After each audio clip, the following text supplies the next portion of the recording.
Could 2020 be the year of Queen Maxine? California Congresswoman Maxine Waters is a champion of the anti-Trump movement, Los Angeles rioters, and now this Sunday she's paying a visit to the Granite State, New Hampshire.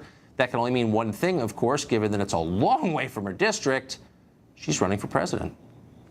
Certainly the inauguration is a way of welcoming in someone to the presidency and honoring them and respecting them. I don't honor him, I don't respect him, and I don't want to be involved with it. And so I'm questioning the patriotism of all of those Republicans who are allowing this president to side with Putin.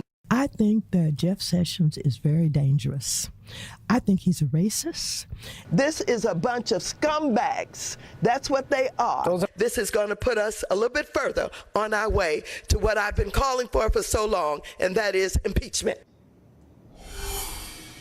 Larry Elder is a radio show host in Los Angeles, a proud son of that city. He knows Maxine Waters, and he joins us now for a preview of her presidential campaign. Larry, it's great to see you.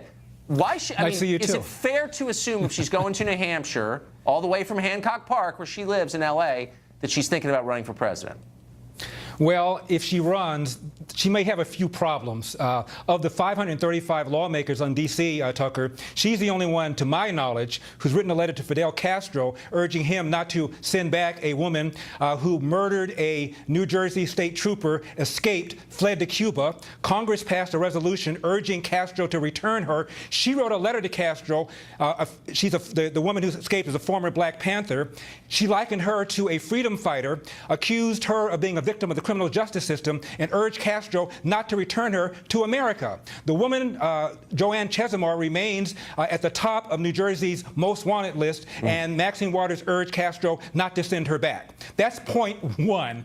Second one is she falsely accused the CIA of basically fomenting the crack cocaine epidemic in the 80s and the 90s in the inner city, a argument that's been debunked by the Washington Post, the New York Times, and the LA Times. And of course, she had a meeting with the then Secretary of Treasury, urging him during the financial meltdown to bail out minority-owned banks without informing him that she and her husband had a financial interest in one of said minority banks, for which she was investigated by the House for ethics violation, played the race card. The violation, therefore, went supernova.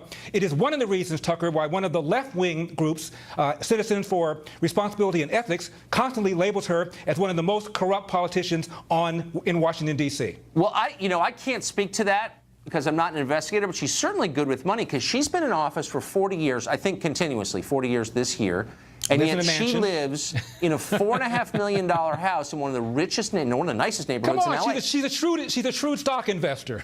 How does she do that? Like, what do you know the answer? Is it magic? I mean, how can I do something like that? I'll just give you the Harry Truman answer. When you go into politics poor and you come out rich, you're stealing.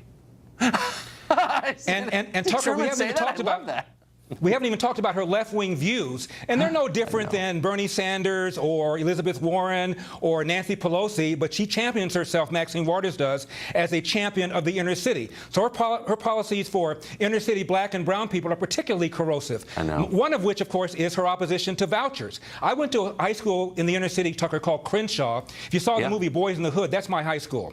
Right now, 3% of the kids at that school can do math at grade level. But if you live across the street, you are mandated to send your kid to that school. Republicans want to give that person across the street a choice to say, hell no. Democrats want that person to send their child to that school no matter what. That alone is a reason that people ought to reconsider Maxine Waters, and black people in particular ought to reconsider their allegiance to people like Maxine Waters that are doing a great deal of damage to the inner city.